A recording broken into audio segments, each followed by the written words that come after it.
CEAP, Centro Espírita Altivo Panfiro. Uma casa de amor. Bom dia aos nossos ouvintes. Estamos de volta depois de 2-3 semanas de recesso, devido às festas de final de ano, para os nossos estudos. Daremos continuidade ao estudo do livro Memórias de um Suicida. Nós paramos no capítulo 11, quando fala de Jerônimo, né? Outra vez Jerônimo.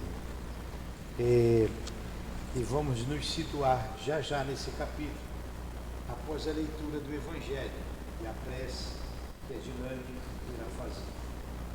Então, bom dia, e com muita alegria que retornamos aos nossos trabalhos.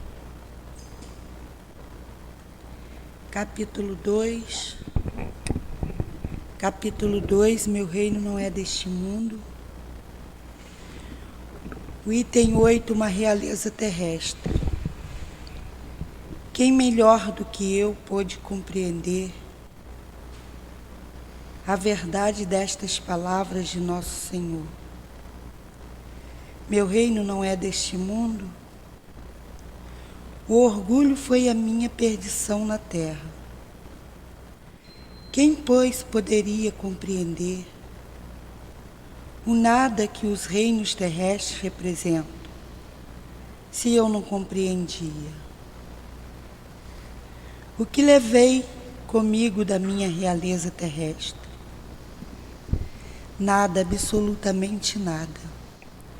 E como para tornar a lição mais terrível, a realeza não me seguiu até o túmulo. Rainha era eu entre os homens. Rainha acreditava entrar no reino dos céus. Que desilusão, que humilhação, quando em lugar de ser recebida como soberana, eu vi acima de mim, mais bem acima, homens que eu considerava insignificantes e que desprezava porque não tinha sangue nobre. Nesse momento compreendi a inutilidade das honras e das grandezas que se buscam com tanta avidez sobre a terra.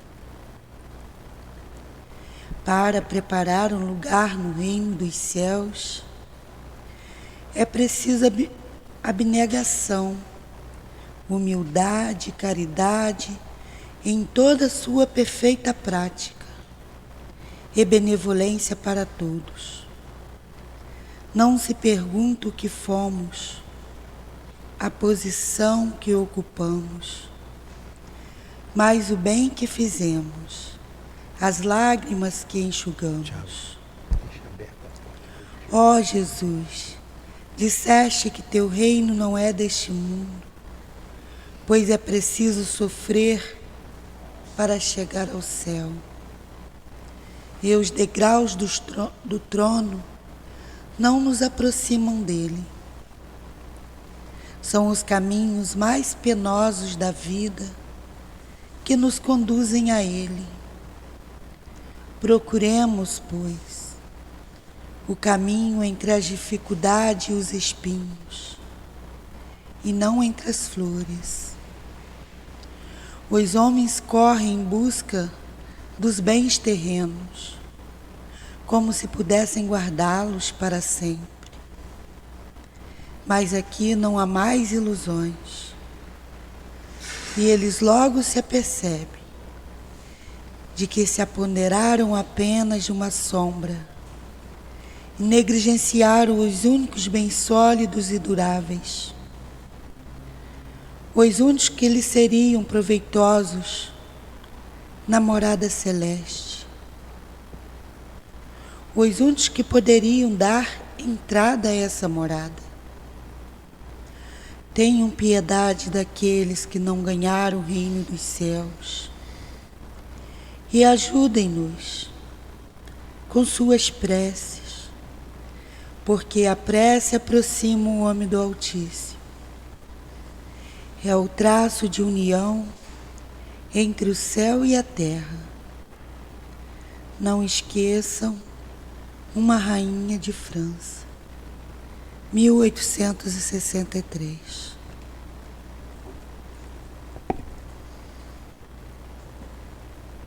Agradecidos pela mensagem desse espírito amigo e amigo de nossa casa. Agradecidos por estarmos aqui no trabalho do bem, na divulgação doutrinária, na divulgação da doutrina espírita.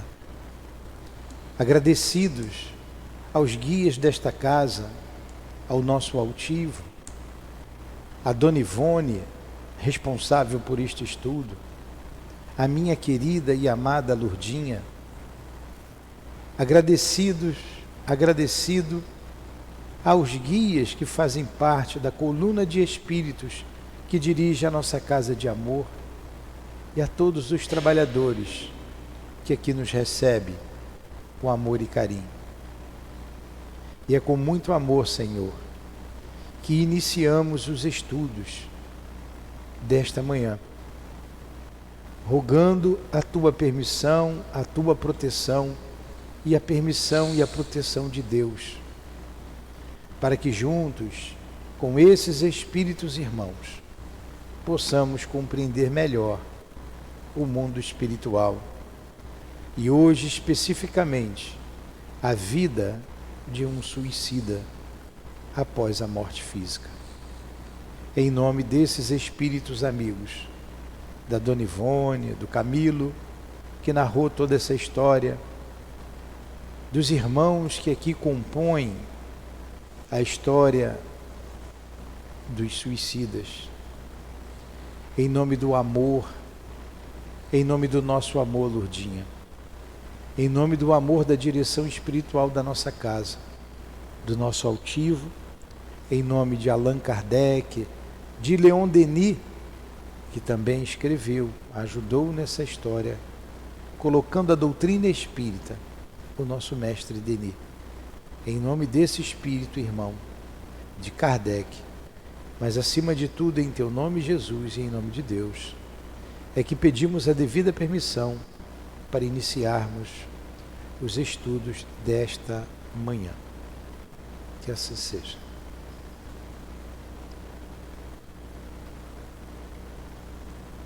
Então vamos lá nos situar depois de 2, 3 semanas de ausência. Nós estamos estudando o capítulo 11 do livro Memórias de um Suicida. Ele intitulado outra vez Jerônimo e Família. E o que aconteceu com o nosso Jerônimo? Então vamos nos recordar que no início do nosso estudo, depois que eles foram recolhidos e acolhidos na colônia espírita, na colônia Maria de Nazaré, colônia espiritual Maria de Nazaré, o Jerônimo se revoltou. Ele disse que queria visitar a família que tinha deixado em Portugal, a esposa e os filhos. E foi dito a ele que não era apropriado o momento, que ele aguardasse. Mas ele fez a seguinte pergunta: por acaso eu sou um prisioneiro? E depois de muito insistir, foi dado a ele então a permissão para vir à terra, apesar de todas as ponderações feitas por irmão Teócrito, o diretor daquela instituição, responsável por aqueles espíritos, naquele setor, e mesmo assim foi-lhe concedida a visita e que serviu de lição para todos os demais e para todos nós hoje. E quando ele vem inoportunamente à terra, ele encontra então a família destroçada. Ele se suicidou porque ele era um comerciante de vinhos e se envolveu em muitas dívidas e resolveu então se suicidar. Só apenas não contava que os credores iriam cobrar da família. Então tomaram-lhe a casa, muito confortável, lá em Portugal, na cidade do Porto, e a família foi seguir o seu destino. Então a mulher, chamada Zulmira, levando a sua filha caçula, que era o grande amor de sua vida, vai para a Ribeira, no cais, para vender peixes e prostituir a filha. O outro rapaz se envolve num roubo e é preso. A outra menina, ela consegue um trabalho num hotel. E cada um teve o seu destino na Terra. Ele sofre com isso, retorna à pátria espiritual e é levado para um setor dessa colônia chamado isolamento. Ele ficou isolado. Agora, sendo liberado aquele grupo de espíritos do hospital, da internação do hospital, eles começam a visitar a colônia, o grupo que fazia parte, o Jerônimo. Ali estão alguns desses espíritos, o Camilo, que narra a nossa história, o João de Azevedo, o Mário Sobral e o Belarmino. Esses 4 personagens vêm sendo, principalmente os 3. O João de Azevedo é o menos citado, né? Foi citado no início, mas esses 4 personagens, eles vêm fazendo parte de toda a história. E visitaram, depois de serem liberados do hospital, foram visitar a colônia.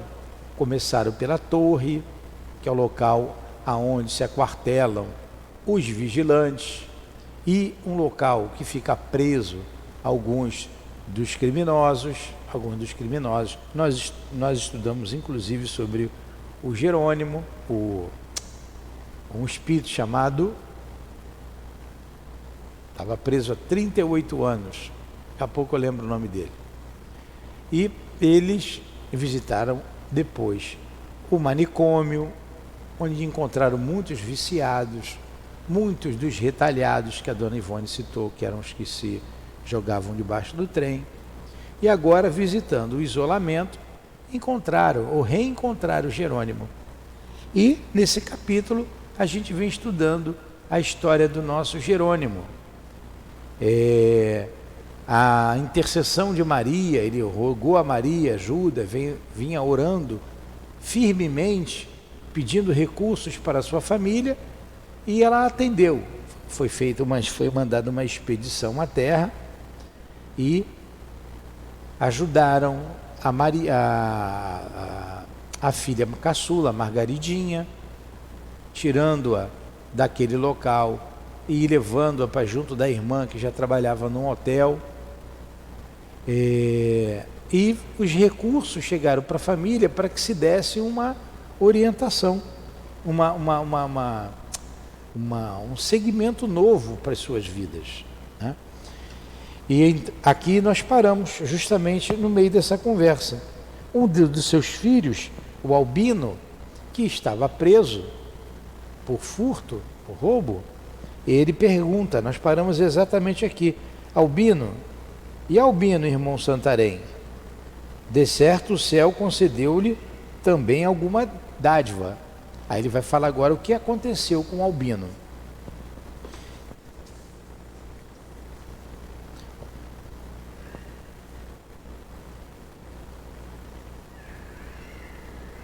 Era Belarmino, cuja alma bondosa, convertida para a emenda,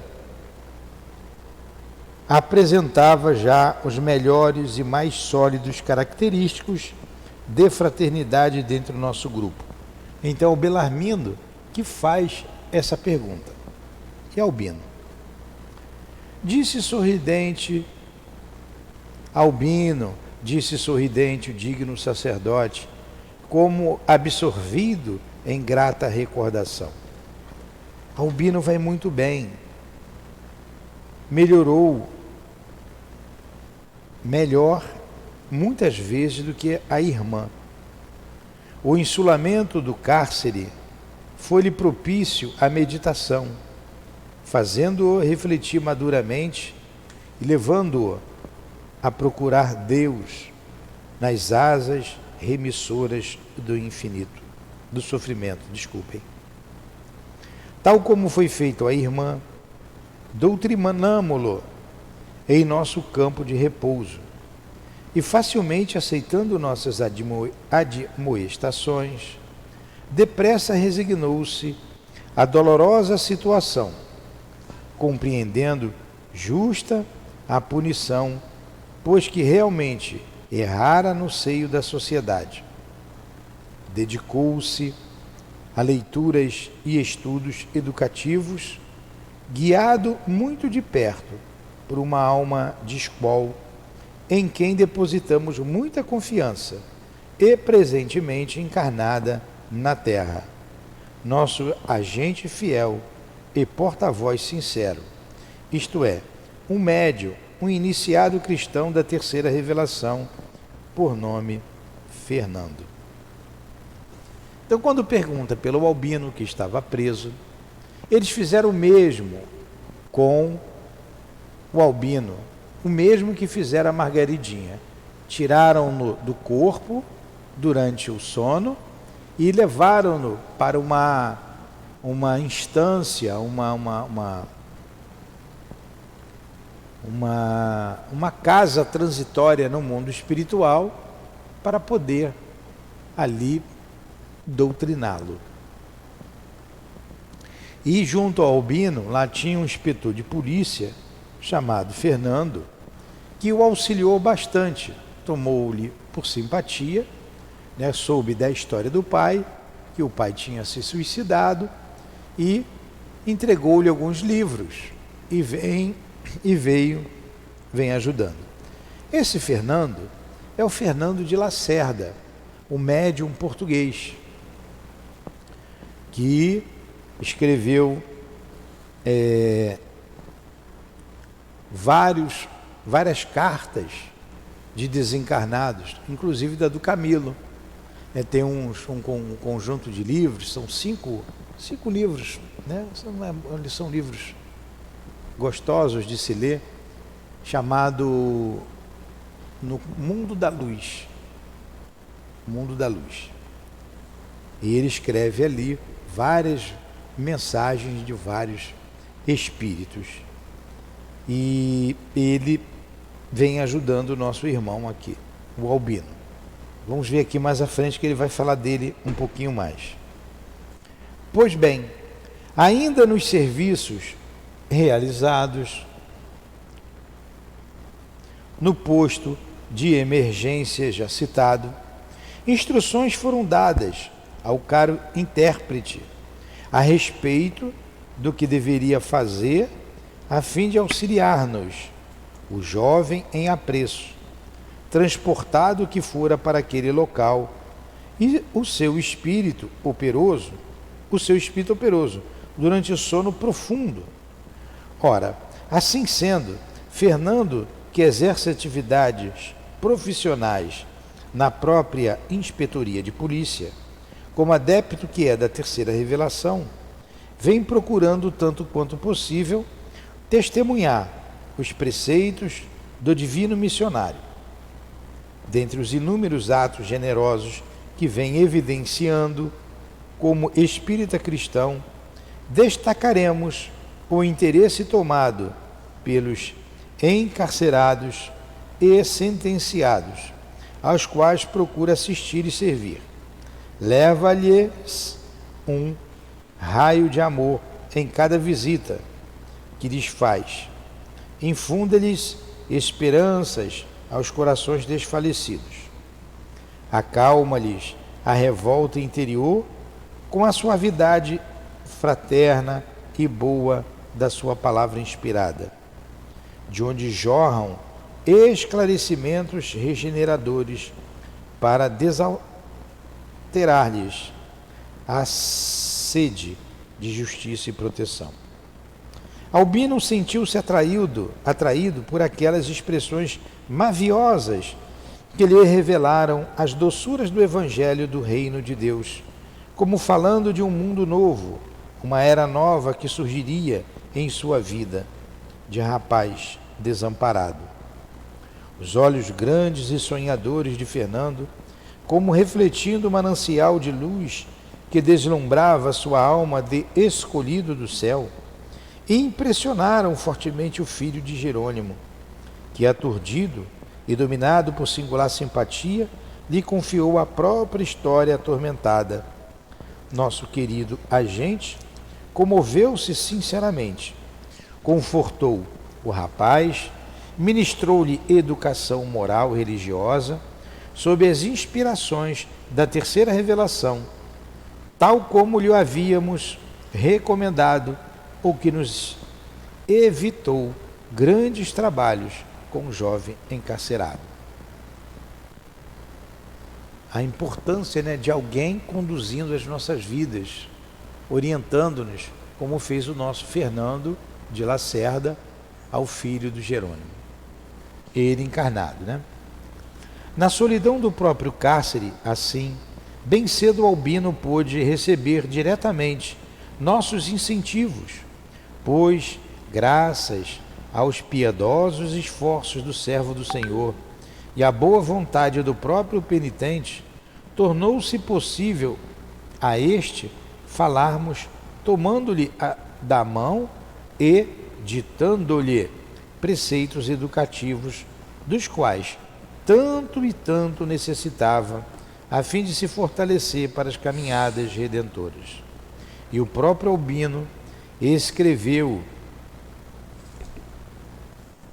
o que lhe sussurrávamos ao pensamento por meio da intuição, banhado em lágrimas, protestando interiormente continuada boa vontade para o futuro.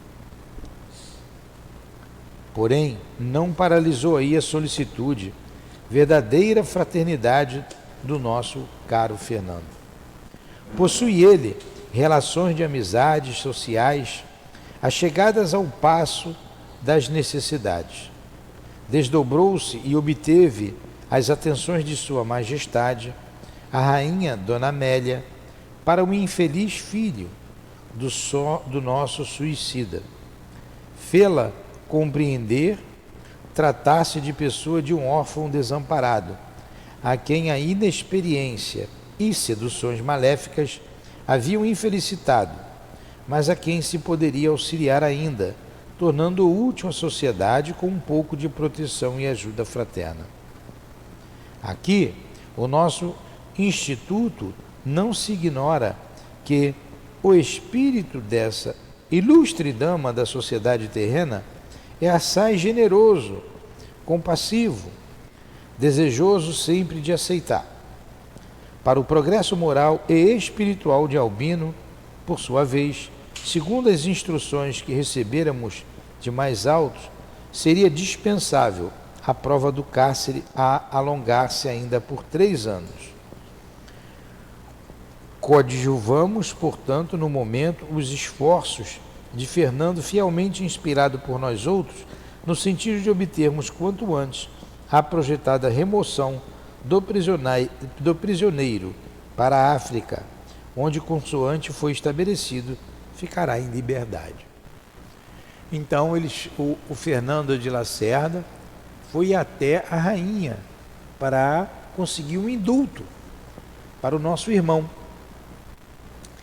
Albino, e em seguida ele ser encaminhado em liberdade para a África, contando toda a sua história triste. E ele ainda era um jovem, um jovem rapaz.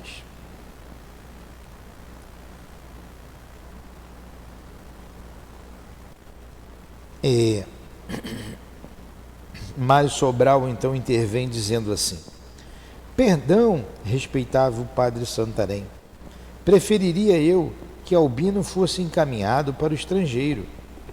Para o Brasil, por exemplo, a segunda pátria dos portugueses, onde gostamos tanto de viver e também de morrer, deixando Portugal. Pobre Albino, a África, inóspita e inclemente. Atreveu-se ingenuamente Mário Sobral, sem medir a inconveniência que proferia.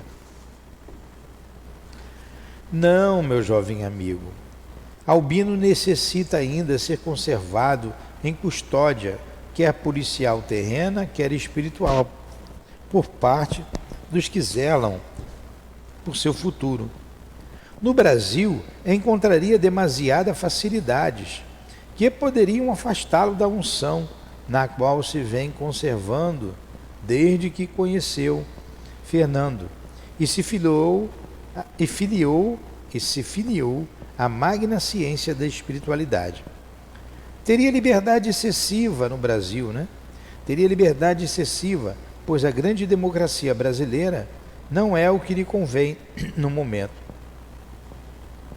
Arrastá-lo-ia, possivelmente, a desvios prejudiciais, quando, ao iniciar a própria regeneração, rodeado de responsabilidades, se encontra ainda muito fraco para vencer tantas e tão grandes tentações como as que se lhe deparariam no seio daquele generoso país. A África inclemente ser-lhe-á mais propícia aos interesses espirituais. Há mais caridade encaminhando-o para ali do que para ambientes contrários à emenda que lhe cumpre tentar o bem, a bem dos próprios destinos imortais. Estamos, pois, na expectativa de vê-lo transportar-se para Lourenço Marques ou outra qualquer localidade africana. Olha a preocupação dos espíritos, que é uma lição para a gente. Ele, o Albino, ainda muito jovem, poderia se desviar aqui no Brasil, onde teria muito mais liberdade, encontraria muito mais facilidades. Então ele foi encaminhado para a África, também países africanos colonizados por portugueses. Ele foi encaminhado para um daqueles países, para essa cidade, né, Lourenço. Lourenço Marques, um nome português. Estamos, pois, na expectativa de vê-lo transportar-se para Lourenço Marques ou outra qualquer localidade africana. Porque lá ele encontraria mais dificuldades, estaria liberto, mas teria que trabalhar mais, se esforçar, e longe de tantas facilidades, visando o quê? O reequilíbrio, a reestruturação do espírito imortal.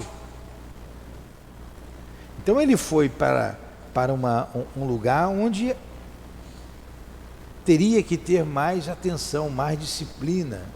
Lá a rigidez para com a vida, as dificuldades para continuar vivendo seriam maiores do que aqui no Brasil.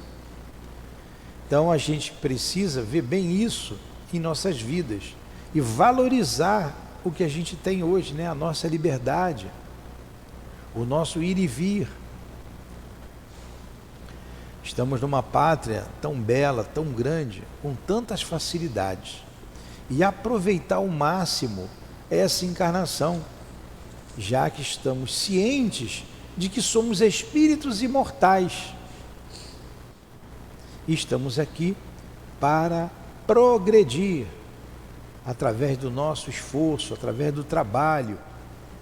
A gente ouve, e é verdade, viemos aqui para quitar alguns débitos, alguns dizem assim, para pagar. Sim, por isso a terra é de provas e expiações.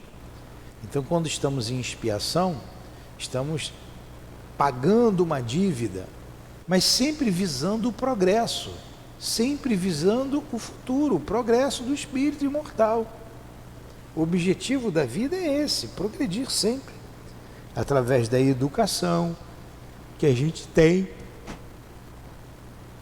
E a doutrina espírita mostra esse caminho, né? Nos dando conhecimento, tendo conhecimento, facilita, né? Fortifica a nossa vontade de caminhar corretamente.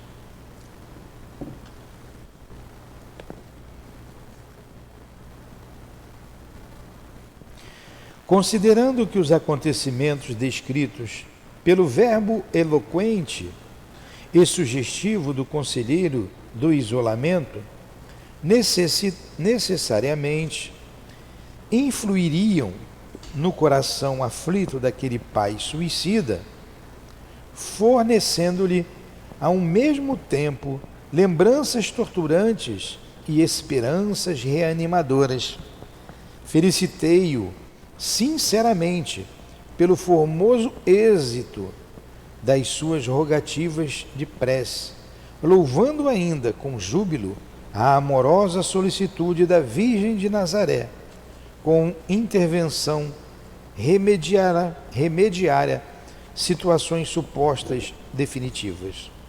E concluí com uma interrogação, cuja resposta tão interessante me pareceu que não me furtarei ao desejo de ajuntá-la a estas notas. Finalizando o capítulo. Indaguei de Jerônimo, abraçava-o fraternalmente, enquanto os companheiros de caravana pareciam apoiar meu gesto com sorrisos amistosos. E agora, meu caro Jerônimo, resolvidos os mais prementes problemas que te ensobravam de amarguras o viver, não te sentirás, porventura, mais sereno, a fim de cuidares do futuro, que, segundo depreendo, bastante prejudicado já foi pelas aflições constantes e impaciências contraproducentes em que te trazia recordação dos filhos queridos?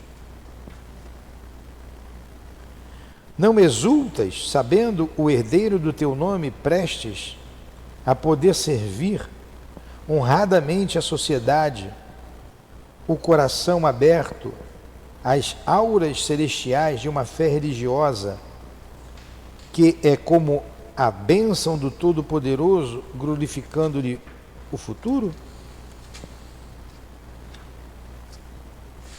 Não sorrirás resignado, sabendo tua loira Margaridinha, recebida no seio de uma família respeitável, tão respeitável que foi honrada com as atenções da Virgem, a quem suplicaste para encaminhá-la à reabilitação imorredora? Sim, Jerônimo, estarás jubiloso. Todos nos congratulamos contigo, meu amigo. Então essas palavras foram dirigidas aí por Camilo ao nosso irmão Jerônimo. Então levantou o semblante entristecido enquanto respondeu com entonações lacrimosas. Sim, meu caro Camilo, o nosso Jerônimo.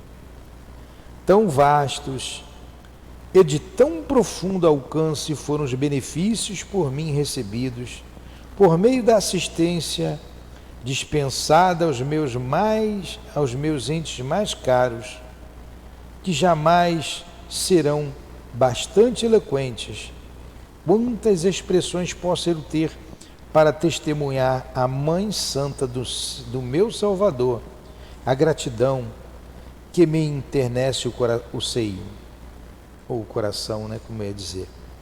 A não ser que, por misericórdia ainda mais extensa, venha me transformar em protetor de órfãos e abandonados, evitando que se despenhem pelos abismos em que vi submersos meus queridos filhinhos.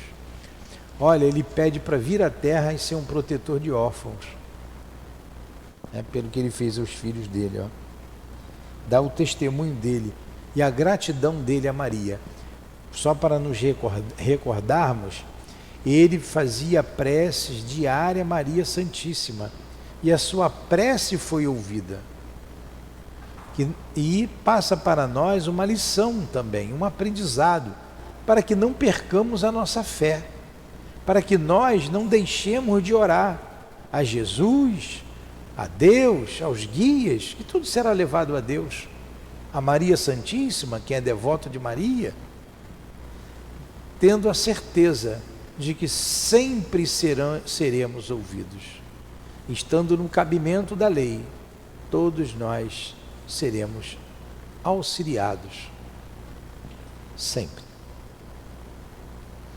Alenta-me a esperança de que um tal milagre se concretize, ó Camilo, pois aprendi com meus dedicados mestres desta casa acolhedora que o Espírito vive sobre a terra sucessivas vidas, nascendo e renascendo em formas humanas, quantas vezes sejam necessárias ao desenvolvimento do seu ser em busca da bênção de Deus. Espero, portanto, aquilo mesmo fazer um dia na terra, com outra forma humana que me seja concedida. Se como hoje, ardente e sinceramente aceito, possuímos uma alma imortal, marchando progressivamente para Deus, demonstrarei meu reconhecimento às potestades celestes, criando, reencarnado na terra, orfanatos, internatos amorosos e acolhedores, lares cristãos, onde pequeninos órfãos estejam ao abrigo das dramáticas situações em que meu suicídio arremessou meus indefesos filhos.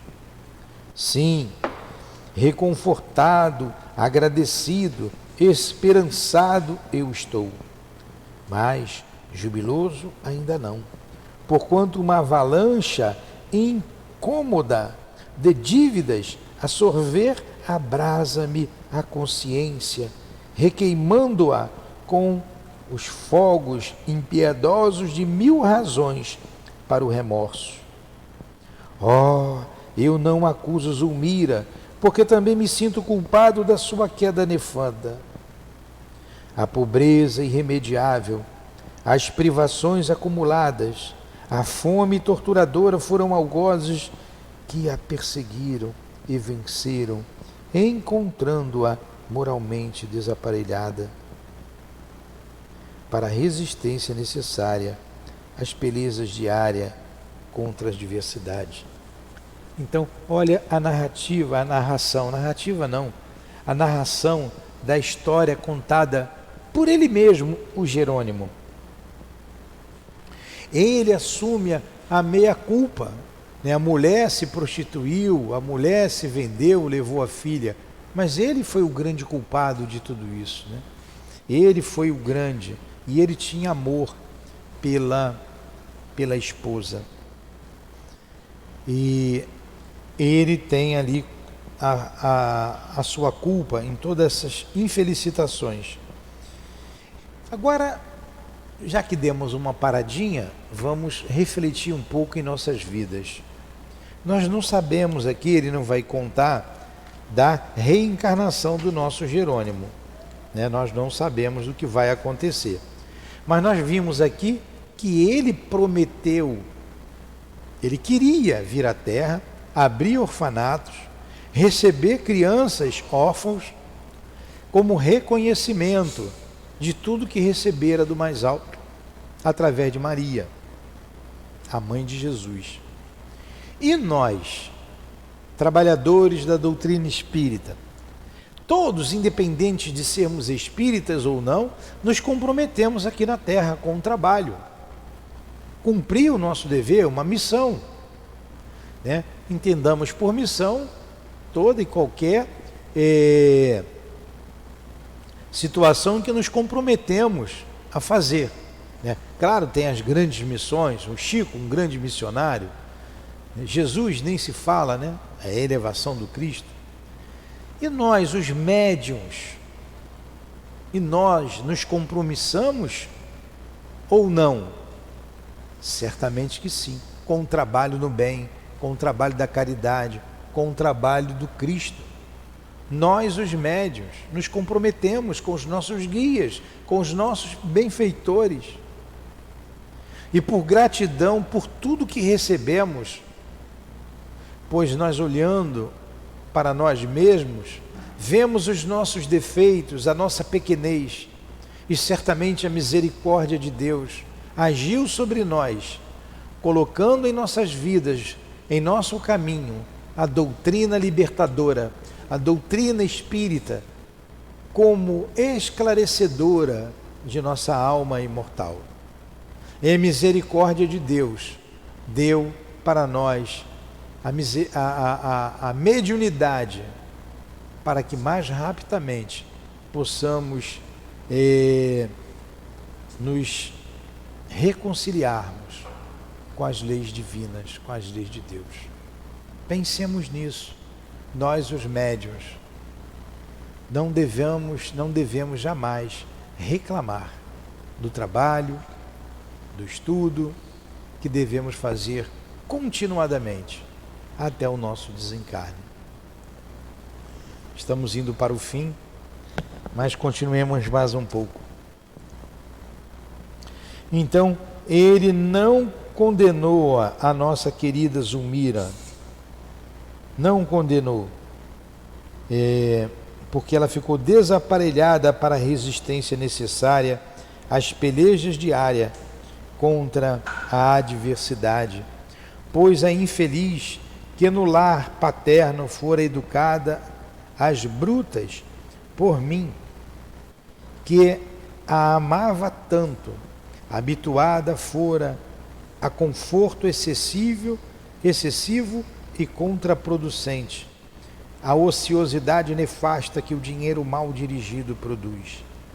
Se eu, o varão a quem cabia o dever sagrado de velar pelo futuro da família, educando a prole, defendendo-a, honrando-a, fraquejei desastrosamente, abandonando-a na desgraça, ocultando-me atrás de um suicídio, a fim de evitar a luta honrosa, completamente desencorajado para o desempenho da missão que até os seres inferiores da criação observam como apego, ternura e satisfação, se eu, o chefe natural que perante os homens com o matrimônio e perante Deus com a paternidade, comprometera-me a conduzir o rebanho da família ao santuário da honra e da felicidade, abandonei ao fogo vivo das iniquidades mundanas,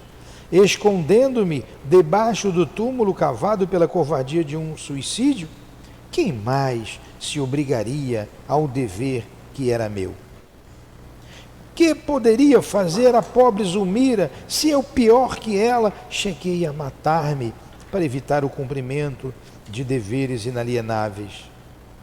Oh, para que Zulmira vencesse à frente da desgraça, defendendo e honrando 4 filhos menores, seria preciso que se houvesse habilitado a luz de princípios elevados, sob orientação de adiantada compreensão cristã, como tantas vezes asseverou o irmão Santarém, vendo-me sofrer e inconformado com o seu procedimento. Pobre Zulmira, porém, que como eu, ignorava até mesmo se com efeito era criação divina. Não obstante a afetação religiosa exigida pela sociedade herética e hipócrita em que vivíamos. A oração é o meu conforto, assim como os estudos que venho fazendo sobre a pretensão à nova concessão de um corpo terreno. E rendo graças a Deus por tudo isso, meu amigo, pois já é muito para quem absolutamente nada fez para merecer tanta misericórdia. Como está mudado o nosso irmão Jerônimo, né? Como ele mudou no isolamento, como ele mudou.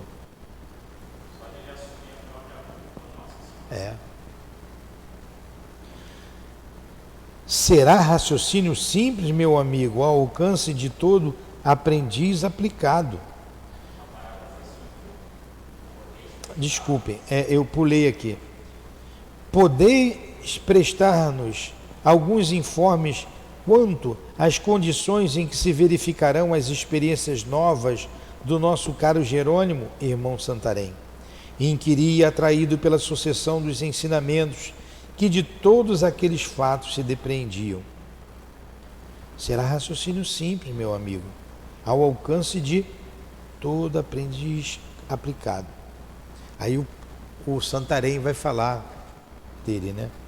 Quando, na sociedade terrena, praticamos delitos irremediáveis, ao voltarmos à pátria espiritual, havemos de nos preparar para mais tarde tornar ao teatro de nossas infrações em existências posteriores, a fim de recapitular o passado, operando de modo contrário ao em que fracassamos.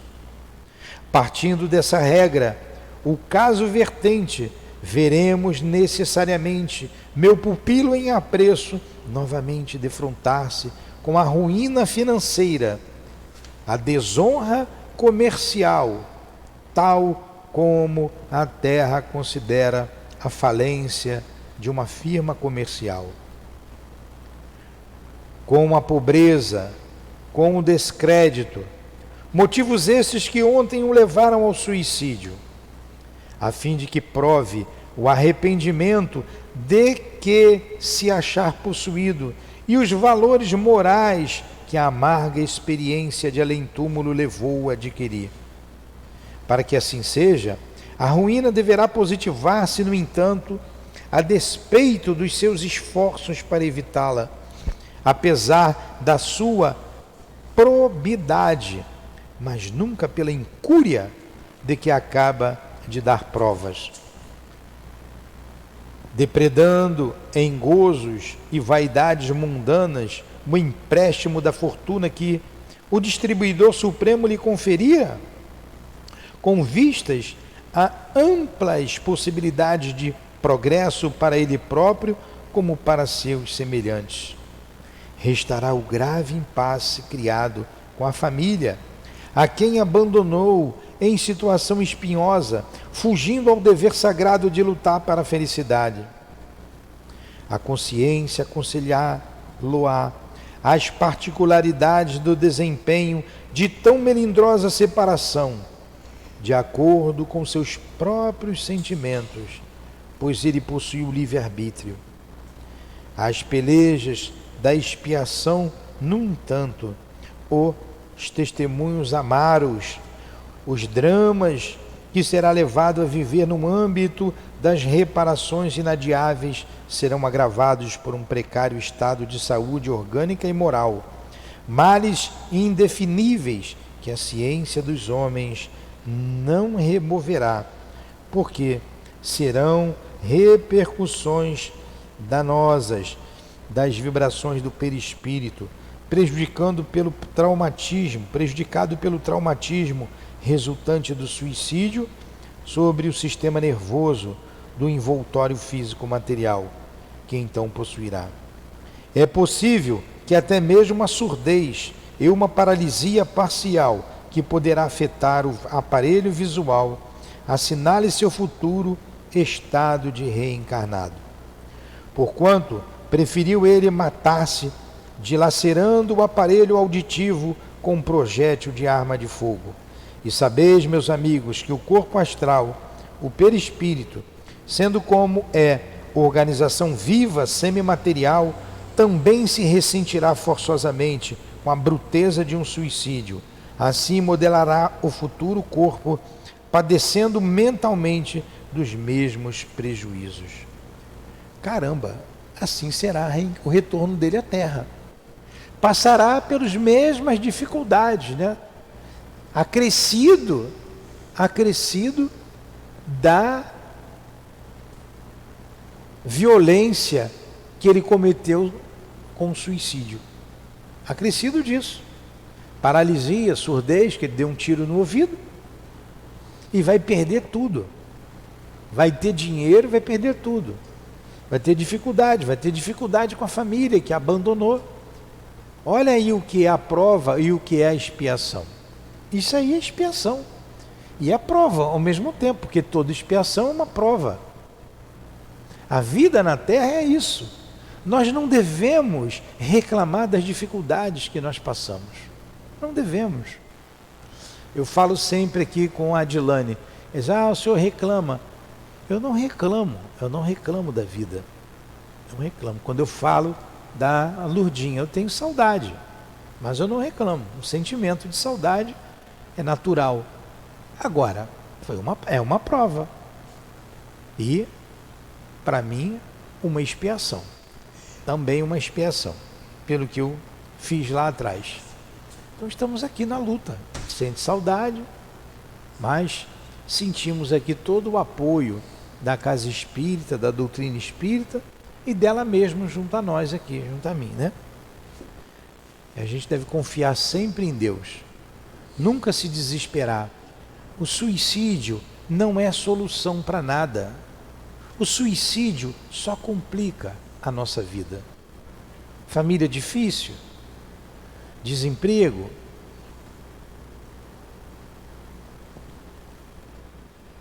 homens injustos em nosso caminho, sim, mas não há injustiça na lei de Deus. Não há injustiça. Desculpem, não há injustiçados na lei de Deus. Há injustiças, os homens são injustos, mas não existe injustiçado.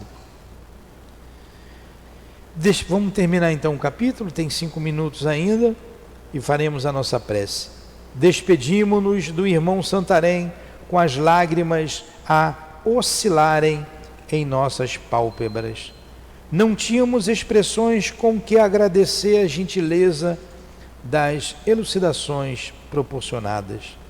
Abraçamos Jerônimo e saímos penalizados com a gravidade da situação que o premia, pois apesar de tudo, quanto acabáramos de saber, o pobre companheiro não passava de um solitário circunscrito ao isolamento, de onde não se afastaria nem mesmo a fim de visitar os filhos, senão para se instruir dentro da medida das próprias capacidades e sob vigilância severa dos mentores. Carregado de vibrações pesadas e chocantes, o contato com os seres amados poderia sugestioná-los angustiosamente, arrastando-os a possibilidades desastrosas. Ele não podia nem vir à Terra, porque o contato dele com os entes queridos, a vibração pesada dele, poderia conduzi-los a possibilidades desastrosas, como um próprio suicídio. A própria vibração dele. Exatamente. Deveis encerrar esta série de visitas com uma pequena demora pelo departamento da reencarnação, advertiu o velho doutor Canalejas, pois dentro de alguns dias mais devereis realizar o antigo sonho, revendo a pátria e o antigo lar. Eles vão fazer a visita vão visitar o departamento de reencarnação e virão à Terra. Se o Jerônimo tivesse tido paciência, ele viria à Terra agora, no momento oportuno, sem passar por tantas dores que ele passou. Pequeno veículo separava-nos. Sobre nós fechou-se a imensa ponte levadiça. Olha, tinha uma ponte levadiça separando dentro da própria colônia aqueles espíritos que estavam enclausurados dos demais. Que coisa, hein? Deveis encerrar esta série de pequeno veículo separava-nos. Sobre nós fechou-se a imensa ponte levadiça. Saímos para o extenso campo marchetado de açucenas. Indefinível amargura cruciava nossos corações, enquanto eu mesmo traduzia as impressões de todos os meus pobres cômpares ao exclamar: adeus, pobre Jerônimo, não sei se nos veremos ainda, antes que a grande e inevitável jornada da reencarnação nos separe. Que o celeste benfeitor se amercê do teu espírito iluminado, com os favores da paternal clemência, a rota por onde peregrinarás, rodeado de espinhos e decepções. A tua história é também a nossa, eu bem o sei. Quando sobre irmão Santarém ilustrava os teus problemas com seu verbo sugestivo e elucidador, bem percebia que eu, caridosamente, ele desejava divertir-nos quanto aos momentos difíceis que a nós outros também esperam. Aí termina a história do nosso querido irmão Jerônimo. O próximo é o capítulo 12, que a gente vai continuar nos prelúdios da reencarnação, né? Eu tive que ler um pouco mais hoje, mas foi bastante elucidativo, né? Foi uma leitura fácil. Quando nós terminarmos o livro, nós retornaremos ao início. Então a gente vai compreender bem, vamos fixando os conceitos que estão nessa obra magistral da nossa irmã Ivone, do nosso Camilo e do nosso Leon Denis. Assim, agradecemos a Deus e a Jesus por esses momentos de enlevo que o estudo nos propicia.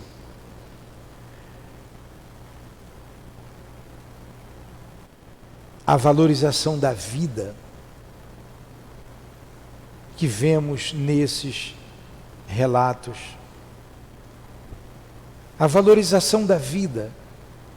Senhor, que a humanidade desperte para a vida imortal, para a valorização da vida, que a humanidade desperte para o entendimento, para a compreensão de que somos todos espíritos imortais, destinados à felicidade, destinados à liberdade e à felicidade plena. Auxilia-nos, Senhor, a nossa caminhada, fortifica-nos quantos males que a vida arma por todos os cantos. Tira-nos a tristeza, Senhor, da alma e do coração. Afasta-nos da depressão.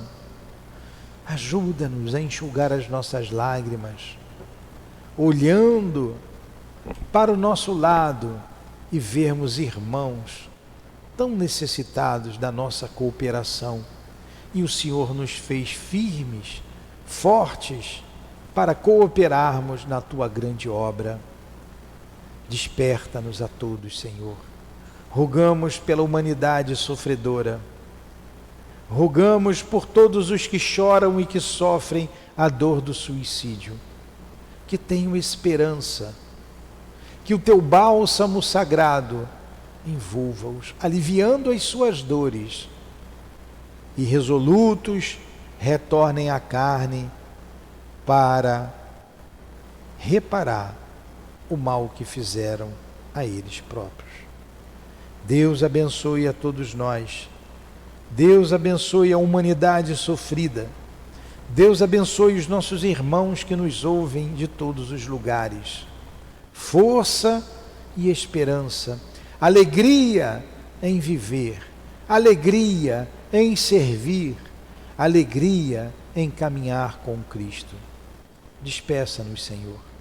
Que seja em nome da nossa irmã Ivone, do nosso irmão Camilo, em nome de Leon Denis, de Allan Kardec, em nome do altivo, dos guias espirituais que dirigem a nossa casa de amor, das nossas queridas irmãs, em nome do amor, do nosso amor, Lourdinha, mas que seja, acima de tudo, em nome do amor de Jesus Cristo e do amor de Deus nosso Pai, que damos por encerrado os estudos da manhã de hoje em torno da obra Memórias de um Suicida. Que assim seja. Graças a Deus.